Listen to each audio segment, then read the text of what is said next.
tuto de ce samedi, en fait, je vais vous faire un tuto sur des petits fantômes. Donc c'est pas exactement comme les Monster Munch qu'on connaît, enfin ces petits fantômes d'hiver, enfin c'est comme ça que moi je les fais, je les aime bien, je les trouve mignons. Donc voilà, c'est sur le thème d'Halloween, comme pour la semaine dernière. Et donc du coup, je vais utiliser deux couleurs de pâte, je vais utiliser les deux mêmes, du noir numéro 0 en soft. Et ensuite, je vais utiliser du phosphorescent numéro 04 en effect, mais vous pouvez très bien utiliser du blanc si vous voulez ou si vous n'en avez pas. Donc au niveau des pâtes, ce sera ça. Ensuite, du matériel, vous aurez besoin cutter, couteau, scalpel, ce que vous utilisez d'habitude. Ensuite, d'un rouleau pour aplatir la pâte.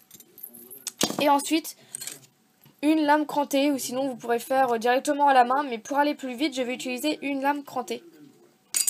Ensuite, si vous souhaitez, vous pouvez utiliser le dos d'un pinceau et un petit emporte-pièce rond. Mais ça, c'est facultatif. Là, les deux derniers, c'est facultatif, on n'aurait pas forcément besoin. Moi, pour ma part, je ne vais pas les utiliser, mais c'est pour le visage, en fait, la manière d'exprimer les yeux ou autre. Et on va commencer déjà par étaler une bande de phosphorescent. Donc voilà, je l'ai étalé comme ceci. Donc en fait, j'ai fait une sorte d'ovale que j'ai aplati. Donc c'est pour ça que j'ai cette forme, pour avoir une forme assez arrondie. Sur le haut, ce sera le dessus du fantôme. Donc ma pâte elle est un peu sale, mais c'est pour le tuto aussi, c'est pareil, donc je m'en fiche. Ensuite, vous allez prendre votre lame crantée pour faire... Donc là, je vais la plier. Pour faire un peu les coins du fantôme, enfin au-dessous en fait. Donc là, vous choisissez votre taille. Moi, je vais faire à peu près cette taille, ça me convient. Voilà, donc le bas, vous n'en aurez pas besoin. Donc ensuite, là-bas, vous refaites votre forme. Moi, j'étire un petit peu vers le haut pour ici, ce soit un petit peu plus arrondi. Donc voilà, c'est pas grand-chose. Hein. Donc après, on fait pareil de l'autre côté. Comme ceci. Et ensuite, il suffit de faire l'expression du visage. Alors, vous pouvez par exemple faire un visage à peu près comme ceci. Donc après la cuisson, il y aura du rouge qui va sortir. Donc pour dire que genre qu'il a mangé quelque chose de sanglant. Donc c'est là où j'utilisais en fait le dos du pinceau où j'ai mis une boule de noir que j'ai aplatie dedans. Puis bah pour les yeux, c'est en fait le rond. J'ai fait une tranche de noir rond que j'ai coupé en 4. Donc c'est pour ça que j'ai fait le fond en noir. Mais là, je vais faire plus une expression agressive. Donc pour ça, je vais faire un boudin très fin de fimo noir. Et en fait, je vais faire 2 traits. Donc c'est vraiment très simple. À peu près de même longueur. Donc voilà, à peu près, en fait, je vais les positionner de manière un peu méchante, comme le smiley. Donc là, en fait, c'est les sourcils qui foncent. Donc évidemment, on va faire les yeux. Alors pour ça, il n'y a rien de plus simple.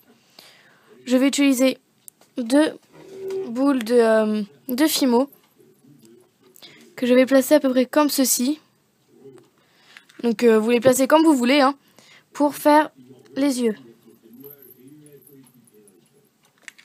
Donc évidemment, vous essayez de faire de la même taille quand même.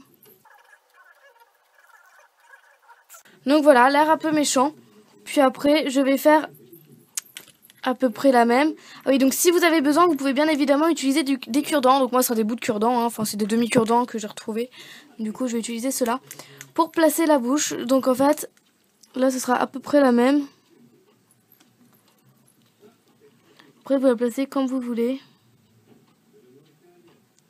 Là, moi, je vais le faire genre plus grincheux. Et voilà.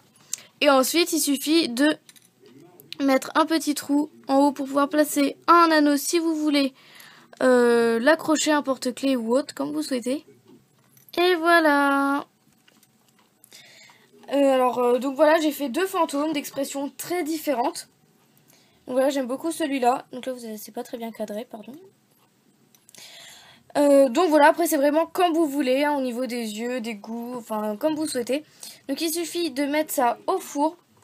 Et puis on se retrouve mardi pour la prochaine vidéo. Donc ça a vraiment été une vidéo très rapide. Comme vous avez pu le voir, ce n'est pas du tout compliqué. Pour les débutants, c'est parfait. Pour Halloween aussi, ça peut faire une idée. Donc ensuite, si vous voulez, après la cuisson, vous pouvez toujours rajouter de la peinture rouge ou même de la fimo liquide rouge pour faire genre du sang ou autre. Après, c'est vraiment chaque expression. Il y a plein d'expressions possibles et imaginables. Donc voilà, j'espère vous avoir donné quelques idées pour des créations pour Halloween. Donc ce sera le dernier tuto sur le thème d'Halloween. Après je reprends les gourmandises et tout le tralala. Enfin bref, je vous souhaite d'excellentes vacances comme j'ai dit dans la vidéo précédente. Et puis on se retrouve mardi. Salut!